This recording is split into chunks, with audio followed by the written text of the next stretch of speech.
자, 오늘 하나님께서 저와 여러분들에게 주신 말씀 출애굽기 2장 11절에서 22절 말씀이죠. 신실한 신앙인이 되려면 신앙의 훈련이 필요합니다. 이런 제목인데 말씀 증거될 때 우리 하나님의 은혜와 은총이 이곳에 함께하길 원합니다. 요즘 무더위 때문에 굉장히 고생들을 많이 하시는 것 같습니다. 열대야도 빵빵하고요. 정신이 없는데, 이렇게 연일 계속되는 무더위 때문에 또 일사병 환자들도 주변에 쉽게 이렇게 속출하고요. 올 여름 그냥 쉽게 지나가나 했더니, 역시 여름다운 맹위를 떨치고 있습니다. 근데 이번 주 화요일 날이 보니까 입추더라고요. 그리고 목요일 날인가요? 그게 이제 말복입니다. 복 중에, 삼복 중에 제일 말복인데, 입추고 말복이라는 얘기는 이제 더위가 거의 다 지나간다 그 뜻 아니겠습니까? 이제 다음 절기가 처소인데, 거의 막바지에 다다랐다. 그러니까 조금만 참으시면은 괜찮을 것 같아요.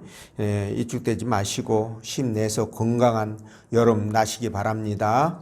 자, 오늘 하나님께서 저와 여러분들에게 본문의 말씀을 통해서 다음과 같은 세 가지로 은혜를 주셨는데, 그 첫째가 성도는 고난받는 형제와 이웃을 예면하는 안 됩니다. 이런 제목이고, 두 번째는 신앙인은 사회 정의에도 관심을 가져야 된다는 것이고, 세 번째는 주의 일을 잘 감당하기 위해서 신앙 훈련이 필요하다라는 것입니다. 자, 여러분, 우리가 예수를 믿고 하나님 나라 백성이 되면 우리는 두 개의 시민권을 갖게 되죠. 하나는 대한민국 그 국민으로서 육신의 나라인 이 대한민국 국민으로서의 시민권이고, 또 하나는 영적인 나라인 하나님 나라의 국민으로서 시민권입니다. 자, 대한민국 국민으로 살아갈 때는 우리가 이제 의식주 문제를 해결해야 되기 때문에 정말 일하는 시간에 최선을 다해서 열심히 일을 해야 되겠지만, 나머지 시간에는 어떻게 합니까? 하나님 나라 백성으로서의 삶이 우선돼야 된다라는 말씀을 드립니다. 자, 그래서 왜 그러면 우리가 하나님 나라에 그렇게 포커스를 맞추고 살아가야 될 것인가 라는 건데, 당연하죠. 왜냐하면 이 땅에서 우리의 삶은 아무리 오래 살아봐야 100세 이쯤이면 되잖아요. 근데 하늘나라 백성으로서 하늘에서 사는 삶은 영원한 삶이기 때문에 그렇습니다. 죽지도 않고 영원히 사니까 당연히 영원히 사는 그 나라의 삶 자체가 더 우리에게 중요하겠죠. 그래서 우리가 이 땅을 살아갈 때 하나님의 뜻을 따라서 사는 것이 중요한데, 그 여러 가지 뜻 가운데서 특별히 오늘은 고난받는 형제와 그리고 사회 정의에 반하는 것들에 대해서 무관심해서는 안 된다라는 부분을 말씀하십니다. 그런데 이런 일들을 감당하기 위해서는요, 우리에게 특별한 신앙 교육과 그리고 훈련이 필요하다는 것도 우리가 깨닫게 되죠. 그래서 여러분들은 여러분들의 신앙을 견고하게 세우고요, 그리고 주인 주신 사명도 잘 감당하기 위해서 여러분들이 말씀에 관심을 가져야 됩니다. 그래서 말씀에 관한 교육도 또 우리 신앙의 훈련도 받으셔서 여러분들이 정말 사회에 꼭 필요한 빛과 소금의 역할을 감당해 가시는 여러분 되시기를 주의 이름으로 축원드립니다. 자, 그러면 본문 말씀을 따라가면서 우리가 신실한 신앙이 되기 위해서는 어떻게 해야 되는가, 어떤 것을 해야 되는가, 이런 부분에 대해서 성령께서 들려주시는 하나님의 음성을 듣도록 하겠습니다. 자, 첫째로 성도는 고난받는 형제와 이웃을 예면하면 안 된다라는 것인데, 11절 12절 말씀 읽어봅니다. 자, 시작.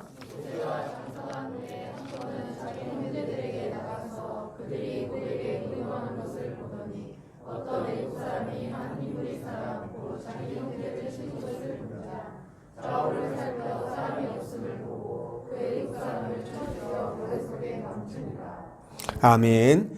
자, 모세는 그동안 어머니 요게벳으로부터 기에 못이 박히도록 아마 그가 어떤 그 민족인지 그 정체성에 관해서 들었을 것입니다.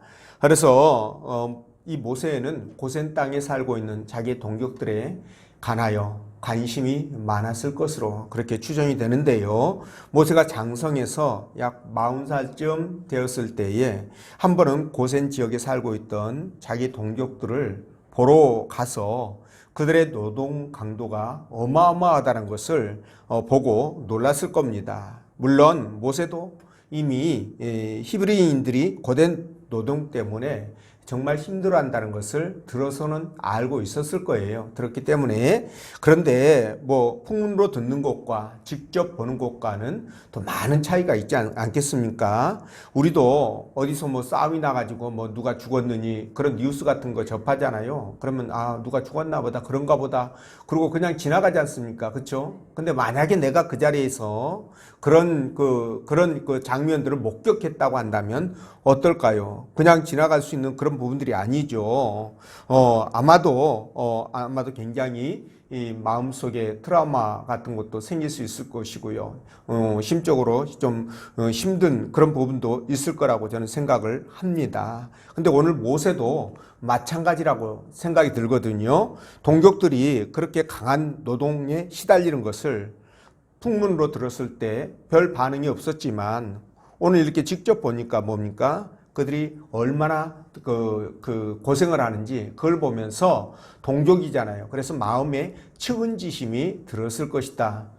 그런 생각이 듭니다. 그래서 사도행전 7장 23절 보면 나이가 40이 되매 그 형제 이스라엘 자손을 돌볼 생각이 나더니 이렇게 말씀하거든요. 그러니까 모세는 40살 되었을 때에 형제들에 대해서 이제 자각을 하게 됐다는 거죠. 본인이 가지고 있었던 히브리라는 정체성을 드러내는 그런 이제 시간들이 되었다는 겁니다. 그래서 그는 고난받는 이 히브리인들을 위해서 애굽의 왕자라는 그 영광을 버리고 그들과 함께 고통을 나누면서 그들을 돕고자 결단했다는 것을 우리가 알 수 있지 않겠습니까? 그렇죠? 자, 이런 모세의 태도는 오늘날 저와 여러분들에게 참 중요한 교훈을 주고 있습니다. 그게 뭐냐면, 자, 하나님을 믿는 우리 신앙인들은 세상의 안락한 삶 속에 안주하는 것이 아니라 바로 뭡니까? 형제와 이웃을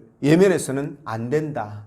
그들을 위해서는 내가 희생을 감수할 수 있어야 된다. 이런 부분에 대한 교훈을 얻습니다. 여러분 왜 그럴까요? 우리 믿는 사람들이 왜 그렇게 해야 됩니까? 아까 말씀드린 것처럼 저와 여러분들은 영원한 천국을, 영원한 삶을 소망하면서 살아가는 사람들이지 않습니까? 그래서 그런 겁니다. 잠시 잠깐 머물다 떠날 이 세상에 중심을 둘 수가 없는 거예요. 그래서 우리는 하나님의 뜻에 따라서 형제와 이웃을 고난받는 형제들, 고난받는 이웃들을 예면하지 말고 돕는 그런 삶이 돼야 된다는 겁니다. 자, 여러분, 오늘 모세는 자기 동족들 때문에 애굽의 왕자로서의 최상의 삶을 누릴 수 있는 조건들을 포기하지 않습니까?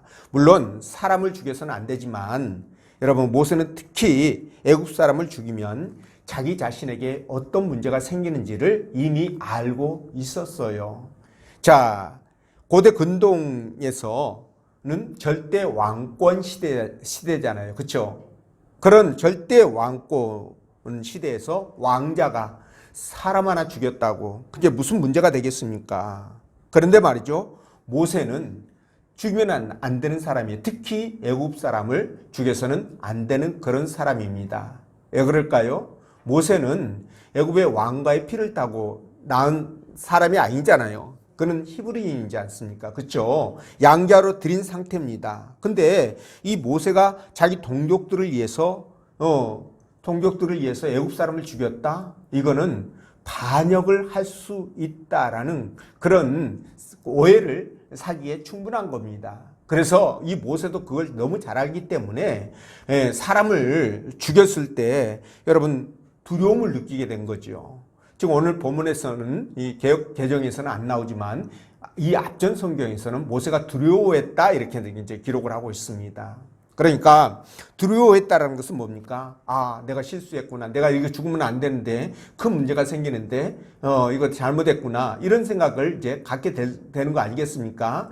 그리고 바로 즉각 반응이 나오는데 모세가 애굽 사람을 죽였다라는 것을 소식을 들은 바로 왕이 모세를 죽이려고 그를 찾는 것을 볼 수 있지 않습니까? 그래서 모세는 이런 저간의 사항들을 전부 다 알면서도 지금 뭐예요? 자기 동족이 이 애굽 사람에게 맞는 것을 보면서 참지 못했던 거예요. 아마도 제가 볼 때에는 이 애굽 사람이 노동의 어떤 이렇게 감독하는 그런 사람이 있지 않았을까, 10장쯤 이런 사람이 있지 않았을까 싶습니다. 그러니까 너무 혹독하게 매질하고 그렇게 일을 시키는 그것을 참아보지 못했던 것이죠. 그러다 보니까 이제 이거 상당히 심각한 문제가 생긴 거예요. 결국은 모세가 이런 상황들을 벗어나기 위해서 저 멀리 바로 왕의 손길이 닿지 않는 미디안으로 도망을 가고 마는데요. 여러분, 모세가 이렇게 이스라엘 백성들, 동족들이 맞고 그렇게 고난을 당하는 것을 차마 그걸 외면하지 못하고 거기에서 나서서 그 일을 처리하게 되는데 왜 그렇게 했을까? 왜 모세가 그렇게 했을까? 이 부분에 대해서 히브리서 11장 24절에서 26절에 그 해답이 나와 있습니다. 뭐라고 나와 있냐면 믿음으로 모세는 장성하여 바로의 공주의 아들이라 칭함을 받기를 거절하고 도리어 하나님의 백성과 함께 고난받기를 잠시 제약의 낙을 누리는 것보다 더 좋아하고 그리스도를 위하여 받는 수모를 애굽의 모든 보화보다 더 큰 재물로 여겼으니 이는 상 주심을 바라봄이라.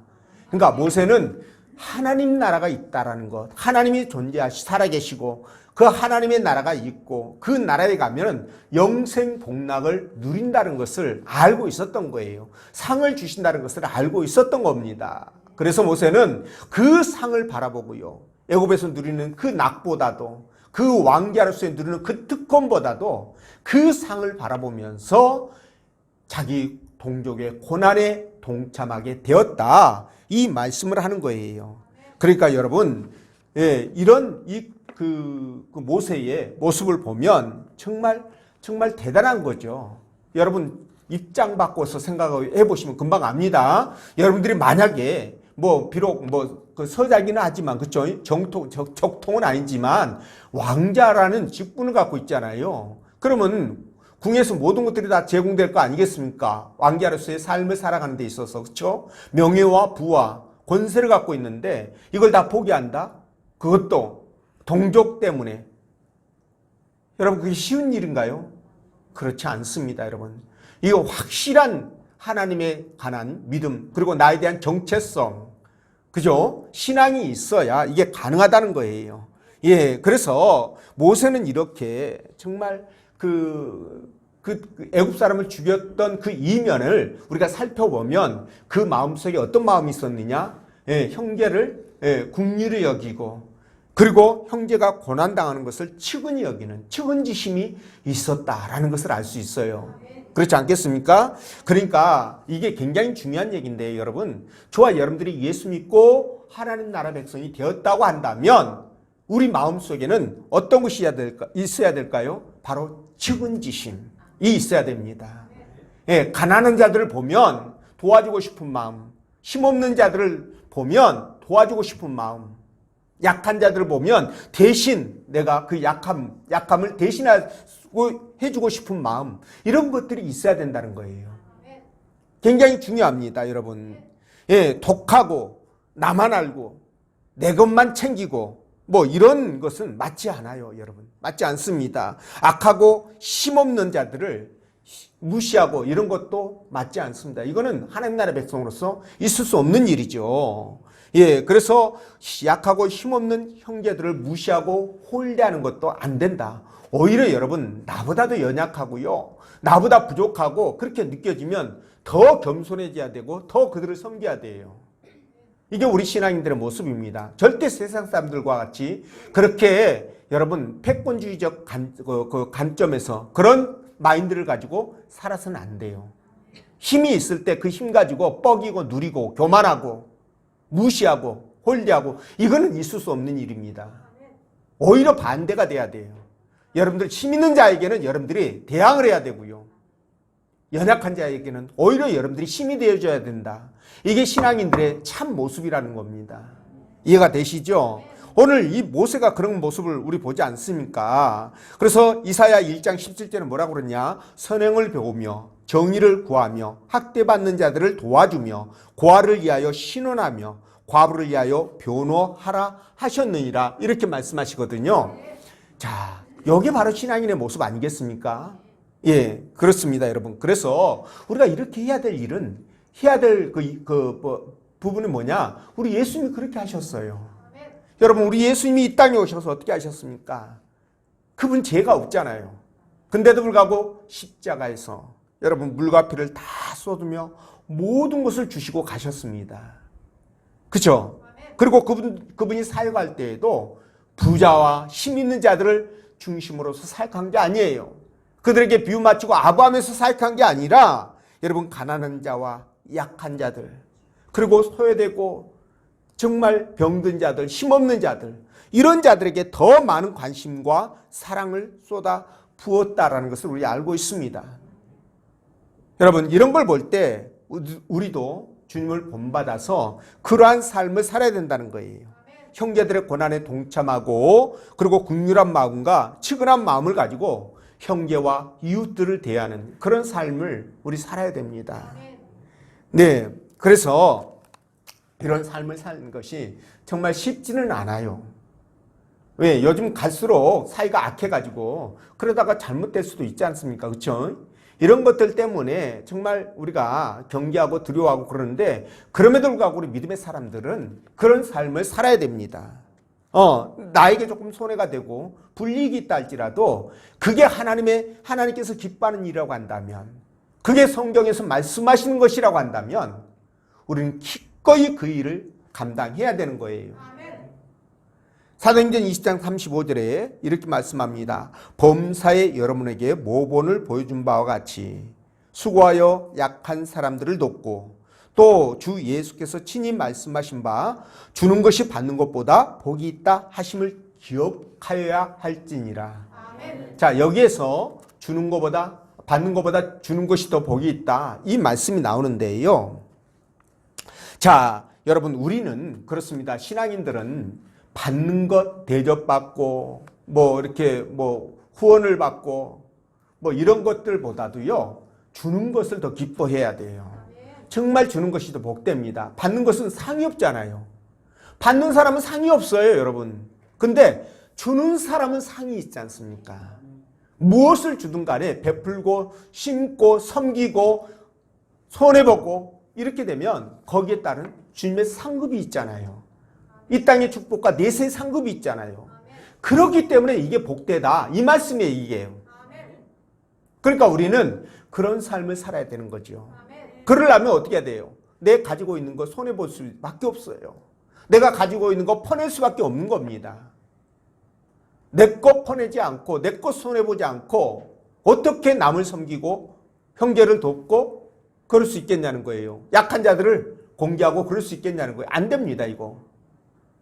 근데 놀라운 것은요. 우리 생각은 하나 퍼내면 하나가 없어지는 것처럼 생각이 들잖아요. 10개 있어. 그 중에서 내가 1개, 2개, 3개 퍼냈습니다. 그러면 나는 7개밖에 안 남았네? 이게 정상적인 세상적인 법칙이잖아요. 근데 하나님 나라의 법칙은 전혀 그게 아니라는 거죠. 오히려 1개 퍼내고 2개 퍼내고 3개 퍼내면 7개밖에 안 남아야 되는데 하나님은 거기에다가 3개 곱하기 어떻게? 10, 100, 1000을 한다는 거죠. 이게 놀라운 거예요, 여러분. 그래서 한 알의 밀알이 썩어지면 많은 열매를 맺잖아요. 한 알의 밀알만 나는 땅에 심었을 뿐인데 그 밀알이 수천, 수만 개의 다른 밀알을 만들어내는 거예요. 이게 하나님 나라의 법칙입니다, 여러분. 그래서 여러분 절대 가난해지지 않아요. 절대 여러분 어려워지지 않습니다. 겪어보신 분들은 알고 있지 않습니까? 경험해보신 분들은 알아요. 그러니까 이런 것들을 보면서 우리가 힘을 얻어야 됩니다. 그래서 여러분들 정말 내 형제들, 이 형제라는 것은요, 형제라는 단어는 세상 사람들을 가리키지 않습니다. 형제는 여러분들이 그냥 형제 그러면 교회 공동체 안에 있는 식구들, 예수 믿는 믿음의 백성들 이렇게 생각하시면 돼요. 근데 이웃은 형제가 아닌 사람을 여러분들이 생각하시면 쉽게 이해가 될 겁니다.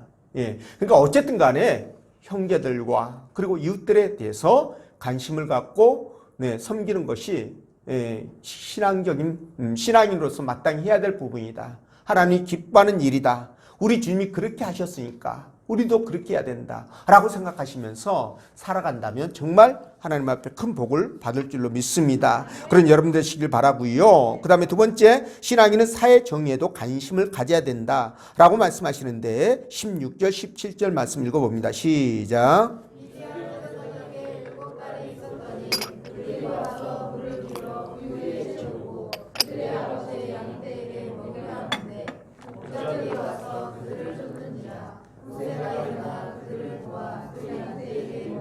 아멘. 자, 모세가 동족을 학대하던 애굽인을 살해하고 지금 머릿속에 은폐했지만 그 사실이 탄로나니까 이게 정치적 문제가 되었고, 그죠? 이 때문에 모세는 멀리 지금 미디안까지 도망갔다 이렇게 말씀을 드렸죠. 자, 도피한 모세가 어느 한 우물가에서 쉬고 있는데, 이게 이제 이건 지금 오아시스 같은 곳으로 여러분들이 생각하시면 될 것 같아요. 쉬고 있는데 미디안의 제사장 딸 7명이 짐승들을 데리고 물을 먹이려고 지금 우물가로 온 거예요. 근데 일단의 다른 목자들이 지금 양떼들을 끌고 와서 이 사람들이 이제 그 여자들이니까 이제 일단 무시하고 자기들은 이제 그 사람들이 많을 거 아니에요, 쪽수가. 그러니까는 무시하고 자기들 그 짐승들을 먼저 먹이려고 이렇게 하니까 이 과정 속에 굉장히 불합리한 거잖아요. 그렇죠? 이러면 안 되잖아요. 순서대로 하는 것이 정상이죠. 그러니까 이게 모세가 보니까 야, 이거는 맞지 않다. 쟤네들이 목자들이 잘못됐다. 이렇게 생각을 하고 그것에 대해서 이제 개입을 하기 시작합니다. 그래서 결국은 그들을 이기고, 그죠? 싸움질을 했는지 말로 했는지 어떤지 모르겠지만 이기고 결국 그 여자들이 그 먹이는 것을 도와서 먹여서 보내는 그런 모습들을 보게 되지 않습니까? 그렇죠? 자, 이런 것을 볼 때 여러분 우리가 뭘까요? 그 사회의 어떤 문제들, 그러니까 내 주변을 포함해서 사회적인 여러 가지 문제들에 대해서 사회 정의를 실현하는 문제들에 있어서 방관해서는 안 된다라는 그런 교훈을 우리가 얻게 됩니다. 자, 보십시오. 모세가 일대지에서 제가 모세 마음속에 측은지심이 있었다, 긍휼히 여기는 마음이 있었다라고 말씀드렸지 않습니까? 근데 그 말씀을 기본으로 해가지고 모세의 마음속에 뭔가 정의감이 살아있었던 거예요. 그러니까 남이 불이익을 당하거나, 그죠?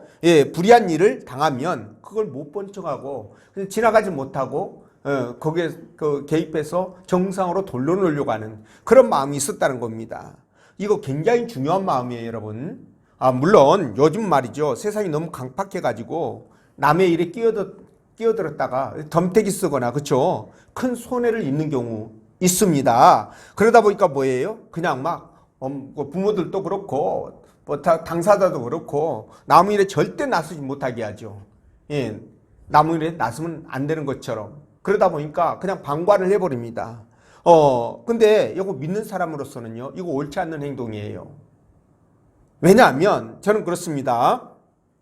선한 목적이에요. 목적으로 어떤 일을 시작했다, 어떤 일을 했다. 근데 그것 때문에 나쁜 결과가 나왔다고 할지라도 그 하나님 앞에 맡기고요. 왜냐하면 우리는 하나님의 자녀잖아요. 그리고 선한 일을 하는 거잖아요. 뜻에 따라서, 하나님 뜻에 따라서. 그러면 하나님께서 알아서 하실 것이다. 그분이 보시고 알고 계시니까 나는 사회 정의 실현 차원에서 내가 믿음의 백성답게 그 일 때문에 내가 손해를 본다 할지라도 나는 그 일을 해야 된다, 이렇게 생각하는 것이 맞다라는 거예요. 그렇게 해야 된다는 거예요.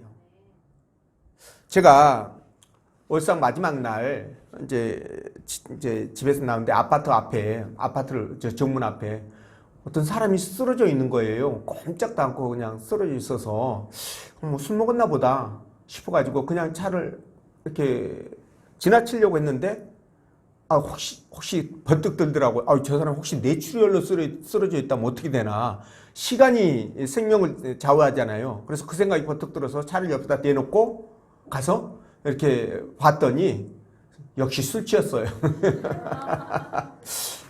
그래도 그렇게 더운 날에 그렇게 누워 있으면 안 될 것 같아서 제가 112에다 신고하고 교회로 왔는데요. 이번 그 수해 때 오송 지하차도에 물이 차가지고 거기서 사람이 좀 많이 죽었죠. 근데 그때 그 트럭에 갇혀있던 사람이 다른 사람의 도움으로 그 트럭을 빠져나오잖아요. 그렇죠? 지하차도 안에서 빠져나왔는데 지금 물이 차오는 상황이기 때문에 거기 오래 있으면 안 되잖아요. 그럼에도 불구하고 이 사람이 그 차에 갇혀서 문이 안 열리니까 물이 차면 안 열립니다, 여러분. 예, 그 사람을 3명이나 구원했습니다. 여러분 아시죠? 그 뉴스를 보면서 이 사람이 크리스찬이지 않을까 이런 생각을 해봤거든요. 예, 그랬으면 좋을 것 같아요. 그러니까 이렇게 남을 이해하고 배려하고 돕고 이런 것들은 여러분 사회 정의를 실천하는 부분이기도 합니다. 이건 작은 의미에서 사회 정의를 실천하는 부분이에요. 또 큰 부분에서 우리가 이제 정치적인 문제를 간과할 수는 없습니다. 여러분 우리나라 정치인들을 보면 가끔씩 그들의 목적이 나라를 부강하게 만드는 것인지 아니면 나라를 망가뜨리려고 하고 있는지 그걸 이해가 안 될 때가 있어요. 헷갈릴 때가 있어요. 근데 여러분 정치인들이 말이죠. 법을 만들잖아요. 그렇죠? 근데 그 법을 만들면 그 법은 국민들의 실생활에 직접적으로 관계를 합니다. 관여를 합니다, 여러분. 자, 그렇기 때문에 그 법을 만드는 데 있어서 우리가 반감만을 할 수가 없는 거예요. 그래서 그 법이 잘못되면 여러분 분연이 일어나야 됩니다. 예를 들자면 뭐 차별금지법 같은 거 있잖아요. 이거는요 다수 차별법이에요. 다수 소수를 보호하기 위해서 다수를 차별하는 차별법이고 이것 또한 이 기독교의 어떤 그 정체성을 심각하게 훼손하는 그런 법입니다. 그렇기 때문에 이런 그 법 같은 것이 만들어지려고 하면 우리는요 분연이 일어나서 그거 막아야 되는 거예요, 여러분. 그 기독교인으로서 마땅히 해야 됩니다. 뭐 기독교인은 뭐 정치에 관여해서는 안 된다. 성경에 그런 게 어디 있습니까? 그런 말씀 저는 못 찾아봤어요. 그럼 뭐 말도 안 되는 어디서 가져왔는지 말도 안 되는 얘기를 가지고 가만히 있어야 된다는 식으로 얘기를 하는데 그건 저는 옳지 않다고 생각합니다. 여러분 보세요. 그 이승만 대통령을 비롯해서 뭐 김구래든가 뭐 도산 안창호 같은 경우 뭐 조만식 선생님 같은 경우 그쵸? 이분들 다 기독교인들이에요. 그분들이 나라를 경영했고 정치에 관여했습니다. 그리고 여러분 3.1 독립운동 그 독립선언문 초안했던 거기에 서명했던 33명 그죠? 그 가운데 기독교인들이 16명이에요. 우리 절반입니다, 여러분. 거기에 길선주 목사님도 포함되어 있고요. 예, 그거 여러분 정치행위 아닙니까? 일제시대에 항거하니까 정치 아니다? 그런 말이 어디 있어요? 독재에 대해서 항거하는 건데. 말이 안 되는 겁니다. 그렇죠? 그러니까 정치인들이 국가를 엉뚱한 방향으로 끌고 가면 기독교인으로서의 그 정체성이 벗어난다고 생각하면 이 결혼이 일어나야 돼요. 그리고 막아야 됩니다. 그리고 사회 정의가 실현되면 다시 교회로 돌아오는 거예요. 본연의 모습으로 다시 돌아오면 되는 겁니다. 그렇게 해야 되는 거죠. 이게 저는 맞다고 생각하거든요. 이게 사회 정의를 실현하는 거예요. 큰 틀에서. 자, 그래서 시편 15편 2절에 이렇게 말씀하죠. 정직하게 행하며 공의를 일삼으며 그 마음에 진실을 말하며 이렇게 말씀하시는데 여러분 이게 바로 진실을 말하는 게 이게 정의를 실현하는 것이거든요. 네, 저는 그렇게 생각합니다. 그래서 정말 크게는 국가적인 어떤 아젠다에 관여를 해서 목소리를 내는 것 이것도 사회정의를 실천하는 것이고 작게는 내 주변에서 일어나는 불의한 것들, 불법적인 것들, 그렇죠? 그리고 비양심적인 것들 이런 것들을 보면서 목소리를 내는 것 이것도 사회정의를 실현하는 거예요. 모세와 똑같은 그런 모습이죠. 여러분 그래서 모세가 동족이 맞는 것을 보면서 측은지심을 품고 그를 도와줬던 것처럼 그리고 오늘 이 미디안 그 우물가에서 그 불합리한 그 일들을 바로잡아서 그걸 시정을 했던 이런 모습, 이런 것들이 전부 다 사회 정의를 실현하는 것이라고 본다면 저와 여러분들은 기독교인으로서 마땅히 크건 작든 간에 내 주변과 또는 전체적인 그런 부분에서 불의에 항거하고 죄에 대적을 하면서 그렇게 살아가야 된다.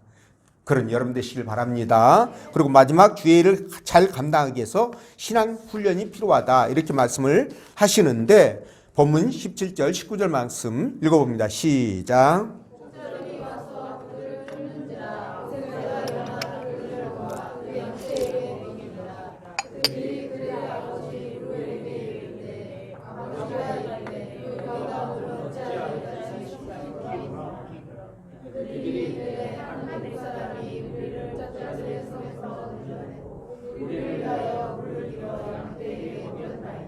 아멘. 자, 모세가 선한 일을 했죠. 그 정의를 실천했죠. 그렇죠? 그러니까 하나님이 그에게 복을 주시는데 오갈 데 없는 그가 여기 지금 루엘이라고 지금 그 미디안 제사장이잖아요. 그 집과 연결이 돼요. 그래서 그 집에 있는 딸 십보라와 결혼을 하고 게르솜이라는 아들을 낳거든요. 근데 그렇게 해서 이제 40년의 시간을 목동으로 이제 살게 됩니다. 근데 목동으로만 산 게 아니에요. 모세가 양떼들을 끌고 산으로 들로 그렇게 다닐 때 여러분 모세가 무슨 생각을 했겠습니까? 아, 나는 히브리인이고 히브리인은 하나님께 선택받은 민족이다. 히브리인의 신은 하나님이시다. 이거 생각하면서 하나님과의 관계를 돈독하게 만들어가는 그런 과정이 있었을 거 아니에요. 자, 이거를 우리 신앙 훈련이다. 이렇게 표현을 하거든요.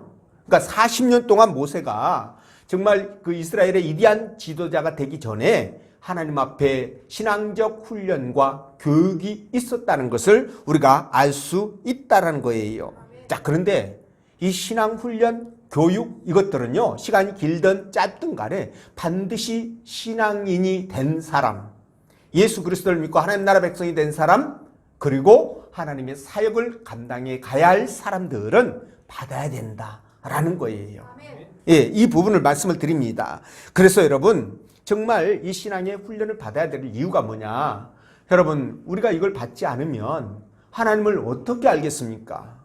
하나님이 어떤 분인지 어떻게 알겠어요? 그걸 알아야 우리가 바르게 그 신앙생활을 할 수 있지 않겠어요? 그리고 하나님이 무엇을 좋아하는지 무엇을 싫어하는지 어떨 때 복을 주시고 어떨 때 화를 주시는지를 알아야 여러분 우리가 적절하게 하나님의 뜻에 맞게끔 신앙생활을 할 거 아니겠어요? 그러기 위해서는 신앙의 교육과 그리고 훈련이 필요하다. 이 말씀을 드리는 것입니다. 그래서 이게 없으면 중구난방이 될 수밖에 없어요. 오합지졸이 될 수밖에 없습니다. 자, 이런 상황에서 어떤 일을 한다. 불가능하죠. 그래서 우리가 예수를 믿는다면 하나님은 어떤 분이신지, 그렇죠? 우리가 예배를 왜 드려야 되는지, 그리고 공동체 안에서 우리가 봉사하고 헌신해야 되는지, 그리고 복음을 왜 전해야 되는지 이런 것들을 알고 일을 해야 되는 거예요. 그래서 훈련과 교육은 굉장히 중요하다. 그래서 교회의 그 존재의 목적 5가지 중에 이 교육의 훈련의 의미가 훈련이 들어가 있다는 것을 여러분들이 생각하시면 됩니다. 여러분 우리 예수님도 3년 공생을 하셨잖아요. 근데 그것을 위해서 3년을 위해서 30년 동안 주님이 기다리시고 훈련 받았다라는 표현이 적절하지는 않는데 어쨌든 간에 그 30년의 기간 동안 준비하시고 사역을 위해서 그렇게 힘썼다. 이걸 알 수 있어요.